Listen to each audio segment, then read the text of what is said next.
नमस्कार, मैं प्रियंका पटना स्टूडियो से और आप देख रहे हैं केबीसी न्यूज। बढ़ते हैं आज की कुछ खास खबरों की ओर। भागलपुर के नवगछिया इलाके के गोपालपुर के जदयू विधायक नरेंद्र कुमार नीरज उर्फ गोपाल मंडल हमेशा अपनी बयानों को लेकर चर्चा में बने रहते हैं और इस बार फिर से वे अपने बयान को लेकर सुर्खियों में आ गए हैं। इस बार उन्होंने बंदूक उठाने की बात कही। जी हां, जब गोपाल मंडल से पूछा गया कि बिहार में अपराध का ग्राफ बढ़ा हुआ है, क्या यहां भी यूपी के योगी मॉडल की जरूरत है, तो इस पर विधायक गोपाल मंडल काफी गुस्से और तैश में आ गए। उन्होंने कहा कि यहां सिर्फ नीतीश मॉडल चलेगा, योगी मॉडल की जरूरत नहीं है। अपराध कहां नहीं है, कानून का सख्ती से यहां पालन होता है, कानून की डर से अपराधी भाग चले जाते हैं। उन्होंने गुस्से में कहा कि अपराध करने वाले अगर उनके सामने आ जाए तो वो भी उसे मार देंगे, उनके पास भी लाइसेंसी बंदूक है। बिहार में अपनी ही सरकार के खिलाफ बोले बीजेपी एमएलए, कहा अपराध नियंत्रण के लिए योगी मॉडल लागू करे नीतीश। सीतामढ़ी से बीजेपी विधायक मिथिलेश कुमार ने विधानसभा के बजट सत्र की कार्यवाही के दौरान अपनी ही सरकार को घेरा है। उन्होंने राज्य में अपराध नियंत्रण के लिए उत्तर प्रदेश के योगी आदित्यनाथ मॉडल को लागू करने पर बल दिया। वहीं बीजेपी विधायक का यह बयान सहयोगी जेडीयू को रास नहीं आया। जेडीयू के वरिष्ठ नेता और नीतीश कैबिनेट में भवन निर्माण मंत्री डॉक्टर अशोक चौधरी ने पवन जायसवाल के बयान पर पलटवार करते हुए कहा कि बिहार में सिर्फ नीतीश मॉडल ही चलेगा।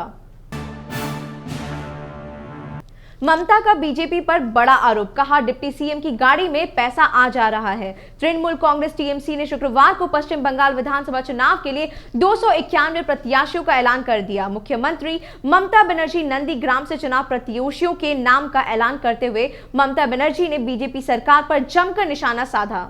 उन्होंने पूछा कि डिप्टी सीएम की गाड़ी में पैसा क्यों आ जा रहा है। बिहार सरकार के मंत्री मुकेश सहनी ने भाई से कराई योजना का उद्घाटन। विधानसभा में हुआ हंगामा। किसी भी सरकारी योजना के उद्घाटन का आमतौर पर स्वागत ही किया जाता है, मगर इस बार उल्टा हुआ। हाजीपुर में पशु एवं मत्स्य संसाधन विभाग की योजना का उद्घाटन विभागीय मंत्री मुकेश सहनी के बदले उनके भाई ने कर दिया। इस दौरान उन्हें सरकारी प्रोटोकॉल भी मिला। इसी मामले को लेकर विधानसभा और विधान परिषद में विपक्ष ने गुरुवार को सरकार को जब कटघरे में खड़ा किया तो सत्ता पक्ष की भारी फजीहत हो गई। हंगामे के बीच मुख्यमंत्री नीतीश कुमार को हस्तक्षेप करना पड़ा। खुद खड़े होकर उन्होंने सदन को कार्रवाई का आश्वासन दिया। उन्होंने भी हैरानी जताई और कहा कि यह मामला बेहद गंभीर है। आखिर ऐसा कैसे हो सकता है कि मंत्री का भाई किसी सरकारी कार्यक्रम का उद्घाटन कर सकता है। नीतीश ने कहा कि हालांकि उन्हें लगता है कि यह काम किसी मंत्री का नहीं है, मगर जो कोई भी शामिल है उसकी रिपोर्ट मंगाई जा रही है। लालू यादव के मामले में रिम्स निदेशक को हाईकोर्ट से मांगनी पड़ी माफी। झारखंड हाईकोर्ट के जस्टिस अपरेश कुमार सिंह की अदालत में लालू यादव के जेल मैनुअल उल्लंघन मामले में सुनवाई हुई। इस दौरान जेल आईजी की ओर से जेल मैनुअल में संशोधन किए जाने से संबंधित एसओपी को दाखिल किया गया। वहीं रिम्स निदेशक की ओर से बिना शर्त माफी मांगते हुए मेडिकल बोर्ड की रिपोर्ट दाखिल की गई। अदालत ने दोनों रिपोर्ट देखने के बाद इस मामले की सुनवाई लंबे समय तक के लिए स्थगित कर दी। इधर बिरसा मुंडा होटवार जेल के अधीक्षक हामिद अख्तर ने बताया कि लालू प्रसाद यादव को अभी और 1 महीने के लिए दिल्ली एम्स में इलाज कराने की अनुमति दे दी गई है।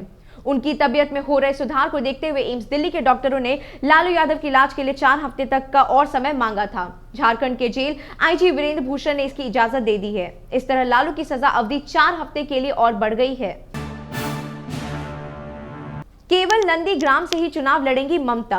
पश्चिम बंगाल की मुख्यमंत्री और तृणमूल कांग्रेस की प्रमुख ममता बनर्जी नंदीग्राम से चुनाव लड़ेंगी। ममता बनर्जी इससे पहले भवानीपुर से चुनाव लड़ती रही हैं, लेकिन इस बार वहां से सोवन देव चटर्जी को मौका दिया गया है। ममता बनर्जी ने ऐलान किया कि 80 साल से अधिक उम्र वाले लोगों को टिकट नहीं मिल रहा है। असल में पश्चिम बंगाल चुनाव के लिए टीएमसी ने उम्मीदवारों की लिस्ट जारी कर दी है। ममता बनर्जी को तृणमूल कांग्रेस के 291 उम्मीदवारों की सूची जारी की। ममता ने कोलकाता में प्रेस कॉन्फ्रेंस में जानकारी दी कि करीब 27 से 28 विधायक हैं जिन्हें इस बार टिकट नहीं मिली है। छत्तीसगढ़ में 12 घंटे से नक्सलियों पुलिस में मुठभेड़ जारी। हेलीकॉप्टर से भेजे गए कमांडर। छत्तीसगढ़ के गढ़चिरौली में सुरक्षा बलों और नक्सलियों के बीच बड़ी मुठभेड़ चल रही है। भामरागढ़ तहसील के जंगलों में स्थित आबुझमाड़ पहाड़ी पर करीब 12 घंटे से मुठभेड़ चल रही है। वायुसेना के हेलीकॉप्टर से अतिरिक्त कमांडो की टुकड़ी को भेजा गया है। बताया जा रहा है कि हथियारबंद नक्सलियों के बड़े ग्रुप ने सुरक्षा बलों पर हमला बोला है। जिस राइफल से वर्ल्ड वॉर लड़ी थी यूएस आर्मी, उसी हथियार से विकास दुबे ने पुलिस पर चलाई थी गोलियां। जिस राइफल के दम पर अमेरिकी सेना ने पहले विश्व युद्ध में अपने दुश्मन देशों से लोहा लिया था। बता दें कि उसी राइफल से विकास दुबे ने साथियों के साथ बिकरू गांव में 2 जुलाई को पुलिस पर हमला किया था, जिसमें 8 पुलिस वालों की जान गई थी। नीता अंबानी का ऐलान, अपने खर्चे पर रिलायंस के कर्मचारियों को लगवाएंगे कोरोना वैक्सीन। उद्योगपति मुकेश अंबानी की रिलायंस इंडस्ट्री ने कहा कि कोरोना वायरस के संक्रमण से बचने के लिए वह अपने कर्मचारियों को वैक्सीन लगवाएगी, जिसका खर्च कंपनी खुद वहन करेगी। कंपनी ने अपने कर्मचारियों से वैक्सीनेशन कराने का अनुरोध किया है। रिलायंस फाउंडेशन की चेयरपर्सन और संस्थापक नीता अंबानी ने रिलायंस कर्मचारियों को मेल भेजा है और अपनी पत्नी, माता पिता और बच्चों को टीका लगवाने को कहा है।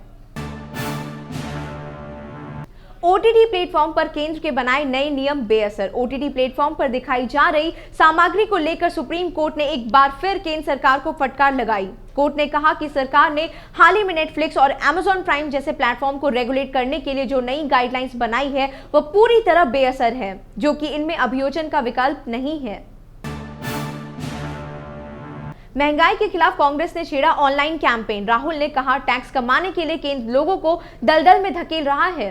देश में तेजी से बढ़ते महंगाई के खिलाफ कांग्रेस ने एक ऑनलाइन कैंपेन शुरू किया है। कांग्रेस ने speak up against price rise नाम का ऑनलाइन कैंपेन शुरू किया है। वह कांग्रेस सांसद राहुल गांधी ने बढ़ती महंगाई को लेकर केंद्र के नरेंद्र मोदी सरकार पर निशाना साधा है। राहुल ने कहा कि आम लोगों को महंगाई के दलदल में धकेल रही है बीजेपी सरकार। ऐसी ही खबरों को जानने के लिए बने रहे हमारे साथ और देखते रहे केबीसी न्यूज। आपको रखे कदम आगे।